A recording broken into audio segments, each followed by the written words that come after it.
Hey guys, happy Sunday. In my last AMC video where I went over the Q1 results, I said that I had a lot of things to share with you about the AMC Go Plan, and that's what we're going to do in this video.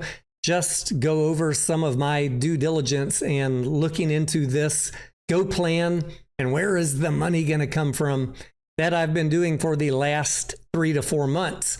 Like some of you, I share your concerns about where is AMC going to come up with a $1.5 billion when they have very tight cash flow and liquidity issues? Getting better, but still tight. Certainly not $1.5 billion extra.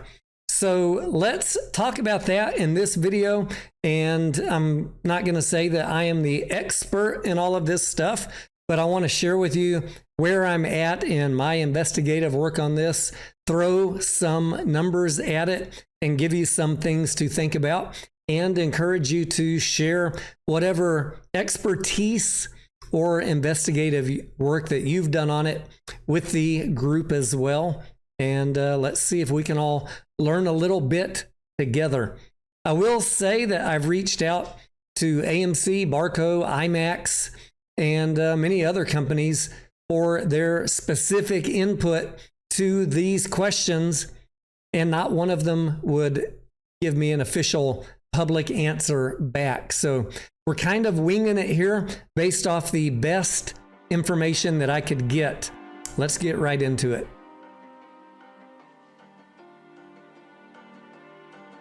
In 2022, AMC announced a $250 million deal with Barco, the projector supplier that they use, to begin upgrading AMC's auditoriums with the laser projectors for economic reasons, savings on the bulbs, savings on electricity, savings on cooling cost and maintenance. In 2024, we heard from Adam Aaron at that Variety Summit that AMC had quietly begun an investment or ended an investment or ongoing investment of $100 million in upgraded Coke Freestyle machines.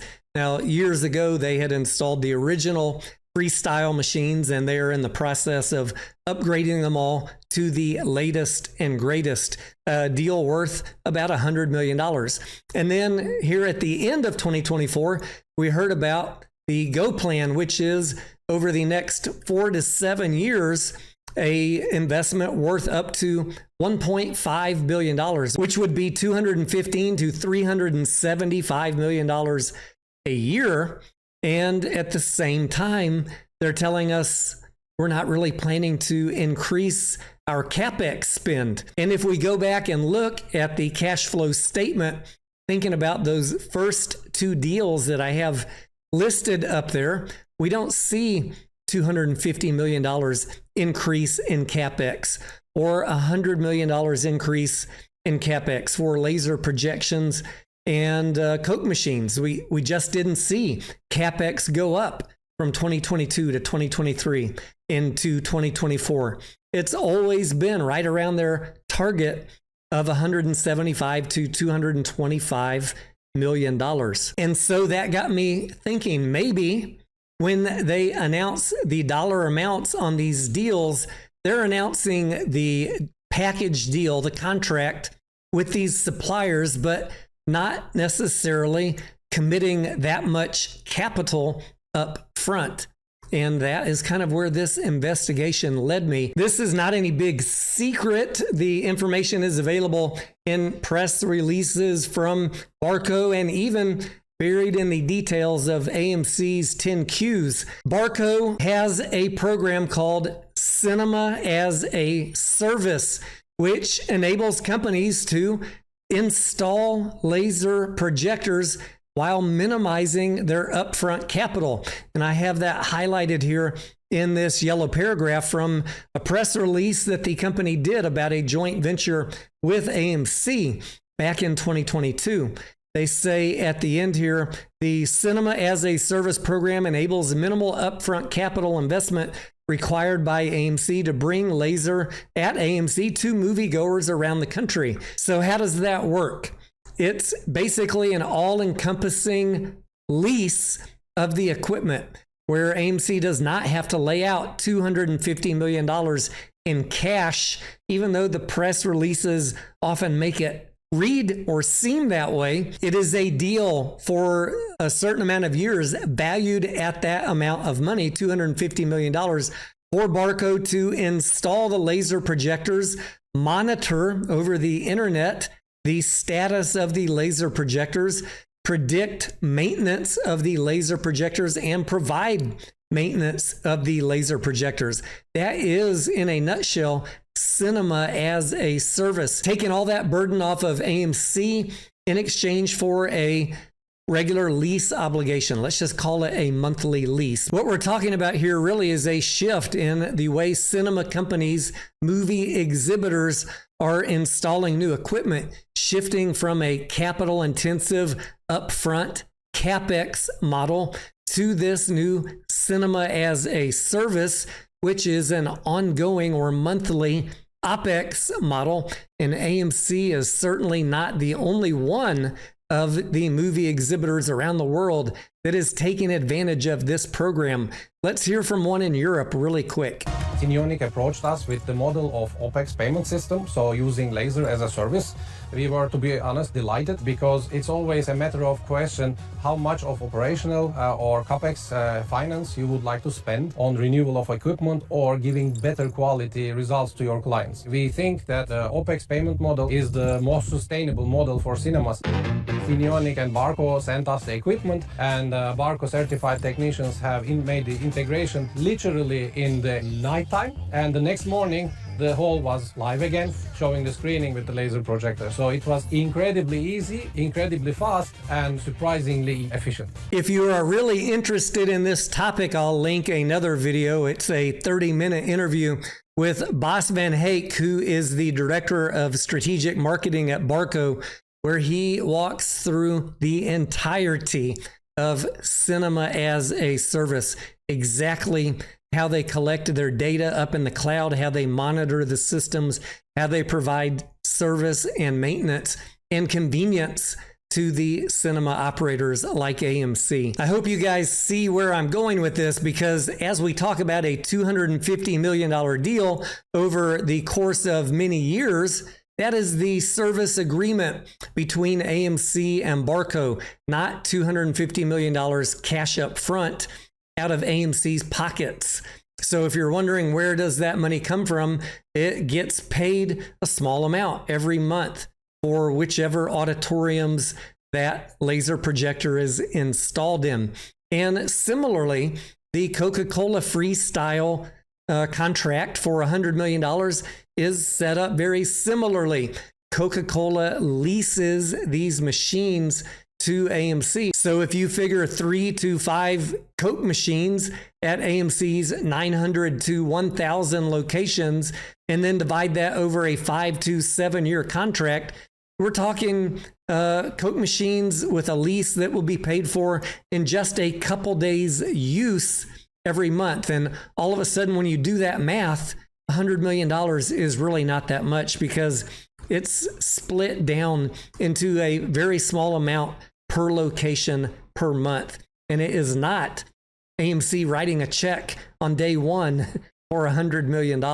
In that same frame of mind, I started thinking about this $1.5 billion Go Plan that AMC is talking about, and how they keep telling us they're not increasing the CapEx spend unless there's free extra cash flow. They might push a little bit more into expediting the Go Plan.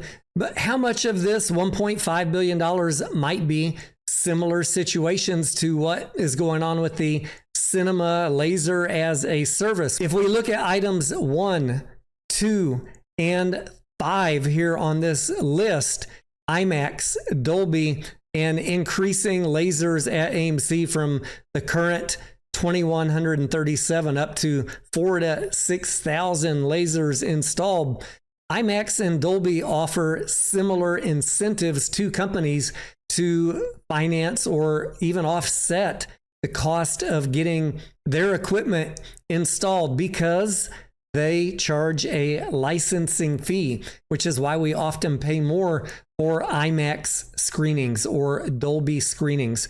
It is capital light up front for a cinema operator like AMC, because IMAX and Dolby collect over the life of the install of their equipment, and they generally retain ownership of that equipment as well, keeping it off of AMC's books and keeping AMC from having to lay out hundreds of millions of dollars up front for this equipment. For item number 6, the new 4D experience that AMC announced a partnership with CJ 4D Plex.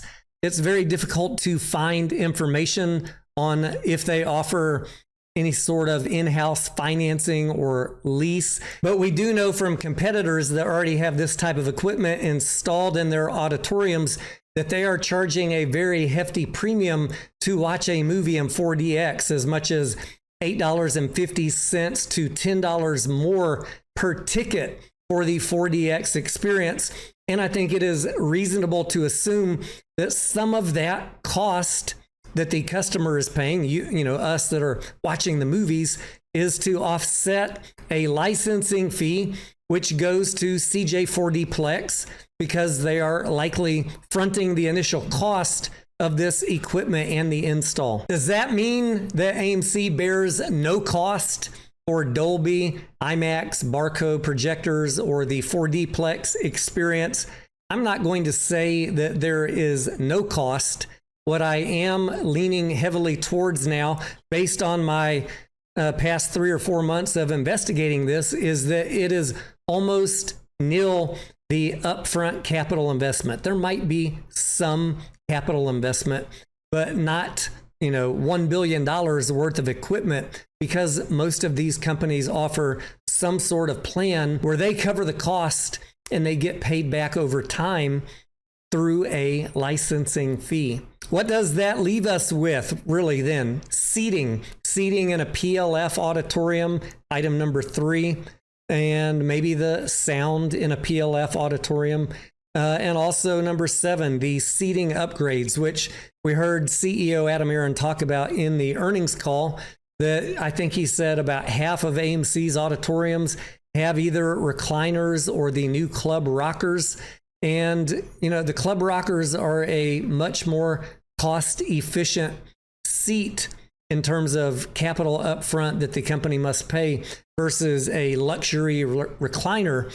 And I do think that AMC is paying for these seats. There are movie seat companies that you can go to and order these seats, and AMC probably has some custom made just for them. You might have a pair of rocker seats which go for $400 compared to the more premium seat that we're used to, some of us anyways, which probably cost $1,000 or $2,000 per seat. I'm going to say that on average, to upgrade the seating for an auditorium, you're probably looking at $200,000 to $500,000, and I don't know that that is an avoidable cost. So as AMC considers whether additional auditoriums are going to be upgraded to a premium seat or a club rocker seat, they're going to have to look very closely at what type of profits that auditorium is making. And like Adam Aron said in the call, there might be some theaters that only get the club rocker instead of a premium seat. Or if it is an underperforming theater, a non-profitable auditorium, maybe they don't get any upgrade at all in the seating because you just can't cost justify it. Final item is number 4, the XL rebranding. I think that, you know, they're taking the largest non-PLF screen that is over 40 feet, if I have that correct in memory, and they are going to put XL branding outside the theater and on the website so that you know, hey, this is the largest screen that is not a premium large format. I don't think that that really involves any equipment upgrade inside the auditorium. It is more just paying for this branding on the doorway to let customers know, hey, you're about to go into something special. And you'll also see this XL designation on the website. So I would tend to believe that the capital investment to install a branding like this at the doorway is relatively inexpensive. Wrapping this all up, you guys probably remember when I heard about the Go Plan back in November, I was not a big fan when I heard them just announce $1.5 billion of capital investment, allegedly. The way the press release sounds is going to be spent over the next 4 to 7 years. And I couldn't really make that jive with how they kept on saying that CapEx wasn't really going to increase. So as I have done my work and my investigation to try and reconcile those two things, it's either one of two things, right? They are just not being honest with us, and they're going to hit us with a bunch of CapEx. Or if we look at the history of what happened with Barco and the Coke machines, and that there was no major CapEx spend to get those installs done. We look at the actual communications from Barco themselves. You can go look up the information on Coke leasing their freestyle machines as well. If we look into Dolby and IMAX, how they lease and license their equipment to companies like AMC to minimize CapEx, I start thinking to myself, maybe $1.5 billion is not a cash outlay. Maybe I don't need to be so concerned that they're going to waste a bunch of cash that they don't have. Is it going to affect operating expenses over the next 7 or 10 years? Yes, but you can't avoid falling behind when all of the competition is doing these same things. And they're likely employing these same strategies as well, doing an operating expense type equipment upgrade, equipment install, versus spending cash to buy the equipment. So I think, everybody's going to be kind of in the same boat as far as their operating expenses going up a little bit to cover all of these upgrades that everybody in the industry is announcing. If you're following me on Twitter, you've seen Cinemark, for example, announce a lot of these same type of upgrades that AMC is announcing. And I bet you that they're paying for it with the exact same way through lease financing available from IMAX, Dolby, and Barco. Let me know what you guys think. Did this make sense to you at all? Do you have a different viewpoint? And if you have any questions or comments, for sure let me know down below. I'm Tony Denaro. Thank you for watching, and I will see you on the next video.